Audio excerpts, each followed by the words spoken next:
Hey everyone, welcome back to my channel. I hope তোমরা সকলে ভালো আছো, আমিও ভালো আছি, তোমার দাদাভাই ভালো আছে। তো আমরা নবদ্বীপে যে গেছি, এর পরের দিন সকালবেলা 5:30টার দিকে ঘুম থেকে উঠেই আমরা চলে গেছি গঙ্গা স্নানে।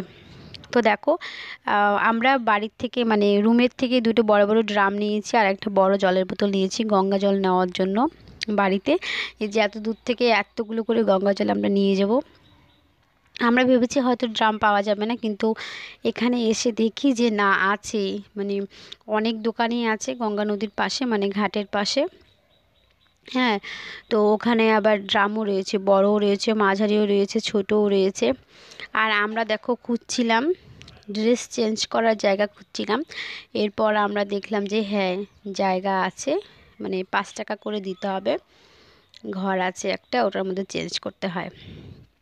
তো আমাদের দেখা হয়ে গেছে, এখন আমরা চলো স্নানের দিকে যাব। আমি আর ও স্নান করে নিয়েছি।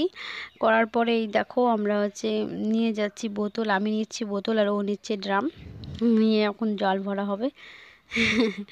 তো জল এই দেখো কি করছে ও, আবার দুটো ড্রাম দেখাচ্ছে, বলছে যে কার কার জল লাগবে নিতে। এরপর জল ভরা হয়ে গেছে, এই যে দেখো 2 ড্রাম জল। এই 2 ড্রাম জল ওই ক্যারি করে একদম রুম অবধি নিয়ে এসে, যদিও আমরা টোটো করেই গেছিলাম আর টোটো করেই এসেছি। আবার এটাকে আবার এই ড্রামগুলোকে আবার বাড়ি নিয়ে আসা হবে সেই অত দূর থেকে। তো এই যে এখন দিদি নামছে স্নানে, আমাদের স্নান হয়ে গেছে, এখন দিদি হবে। তো দেখো আশেপাশে আরও অনেক লোকজন রয়েছে যারা নাকি স্নান করতে এসছে, ওরাও স্নান করতে এসছে, আরও আগে অনেকে চলে গেছে স্নান টান সেরে।